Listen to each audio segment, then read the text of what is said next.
ನಮಸ್ಕಾರ ಸ್ನೇಹಿತರೆ, ವಿಮರ್ಶೆ ಕನ್ನಡ ಯೂಟ್ಯೂಬ್ ಚಾನಲ್ಗೆ ಸ್ವಾಗತ. ಸಾಹಿತ್ಯವು ಎಷ್ಟು ಶ್ರೀಮಂತಿಕೆಯಿಂದ ಕೂಡಿದೆ ಎಂಬುದು ನಿಮಗೆಲ್ಲ ಗೊತ್ತಿರುವಂತಹ ವಿಚಾರ.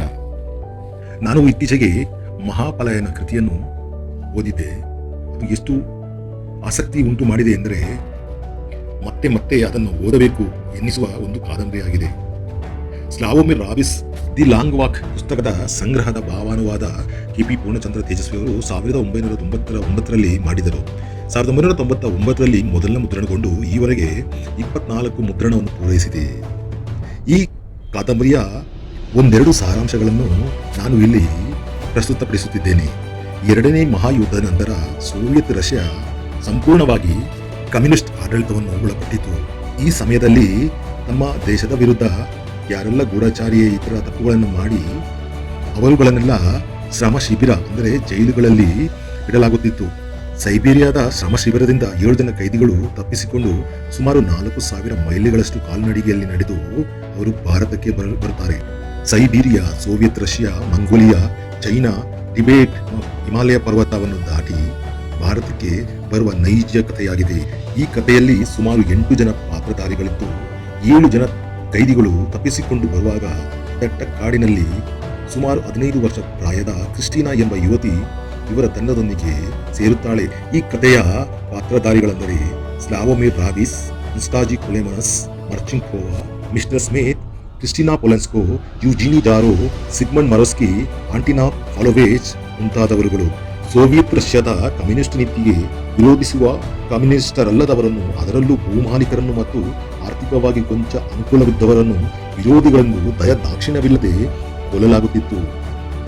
ಈ ಪಾತ್ರಧಾರಿಯಲ್ಲಿ ಕೊಲೆಮನಸ್ ಎಂಬುವನು ಅಮೆರಿಕದ ಇಂಜಿನಿಯರ್.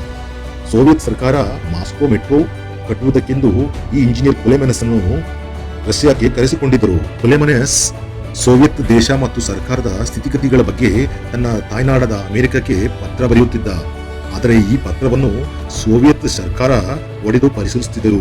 ಈ ಪತ್ರದಲ್ಲಿ ಸೋವಿಯತ್ ಸರ್ಕಾರದ ಬಗ್ಗೆ ಬರೆದರಿಂದ ಸ್ಮಿತ್ ರವರನ್ನು ಗೂಢಾಚಾರಿ ಎಂದು ಪರಿಗಣಿಸಿ ಸುಮಾರು 20 ವರ್ಷಗಳ ಕಾಲ ಶ್ರಮ ಶಿಬಿರ ಅಂದರೆ ಜೈಲಿಗೆ ಶಿಕ್ಷೆ ವಿಧಿಸಿ ಕಳಿಸಲಾಯಿತು.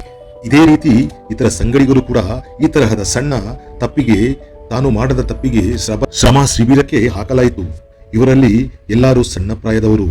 ಇನ್ನು ತಮ್ಮ ಯೌವನವನ್ನು ಇದೇ ಜೈಲಿನಲ್ಲಿ ಕಳೆಯಬೇಕೆಂದು ನೆನೆಸಿ ಇವರೆಲ್ಲರೂ ಒಂದೊಂದು ದಿನ ಭೇಟಿಯಾಗಿ ಒಟ್ಟಿಗೆ ಸೇರಿಕೊಂಡು ತಮಗೆ ಕಾಲ್ನಡಿಗೆಯಲ್ಲಿ ನಡೆಯುವಾಗ ಬೇಕಾದಂಥ ಆಹಾರಗಳು, ಚಳಿಗೆ ಬೇಕಾದ ಪಾದರಕ್ಷೆಗಳು, ಚಳಿಗೆ ಬೇಕಾದ ಬಟ್ಟೆಗಳು, ಈ ರೀತಿಯನ್ನು ಮುಂಚಿತವಾಗಿ ವ್ಯವಸ್ಥೆ ಮಾಡಿಕೊಂಡು ಶ್ರಮ ಶಿಬಿರದಿಂದ ಕಣ್ತಪ್ಪಿಸಿ ಬರುವ ರೋಚಕ ಕಥೆಯಾಗಿದೆ. ಪ್ರೀತಿಯ ವೀಕ್ಷಕರೇ, ನೀವು ಕೂಡ ತಪ್ಪದೆ ಒಮ್ಮೆ ಕೆ.ಪಿ. ಪೂರ್ಣಚಂದ್ರ ತೇಜಸ್ವಿಯವರ ಮಹಾಪಲಾಯನ ಕೃತಿಯನ್ನು ಒಮ್ಮೆ ಓದಿ ನೋಡಿ. ಅದರ ರೋಮಾಂಚನವನ್ನು ತಪ್ಪದೆ ಆನಂದಿಸಿ. ಪ್ರೀತಿಯ ವೀಕ್ಷಕರೇ, ಇಂತಹ ಹಲವಾರು ವಿಮರ್ಶೆಗಳನ್ನು ನೀಡಲು ನಾವು ಸಣ್ಣ ಪ್ರಯತ್ನ ಮಾಡುತ್ತಿದ್ದೇವೆ. ಇದಕ್ಕೆ ನಿಮ್ಮ ಪ್ರೋತ್ಸಾಹ ಬಹಳ ಮುಖ್ಯ. ನಮ್ಮ ವಿಮರ್ಶೆ ಯೂಟ್ಯೂಬ್ ಚಾನಲನ್ನು ತಪ್ಪದೆ ಸಬ್ಸ್ಕ್ರೈಬ್ ಹಾಗೂ ಶೇರ್ ಮಾಡಿ. ಮುಂದಿನ ವಿಡಿಯೋಗಳಿಗಾಗಿ ತಪ್ಪದೆ ಬೆಲ್ ಐಕಾನ್ ಅನ್ನು ಪ್ರೆಸ್ ಮಾಡಿ. ಧನ್ಯವಾದಗಳು. ಮುಂದಿನ ವಿಡಿಯೋದಲ್ಲಿ ಭೇಟಿಯಾಗೋಣ.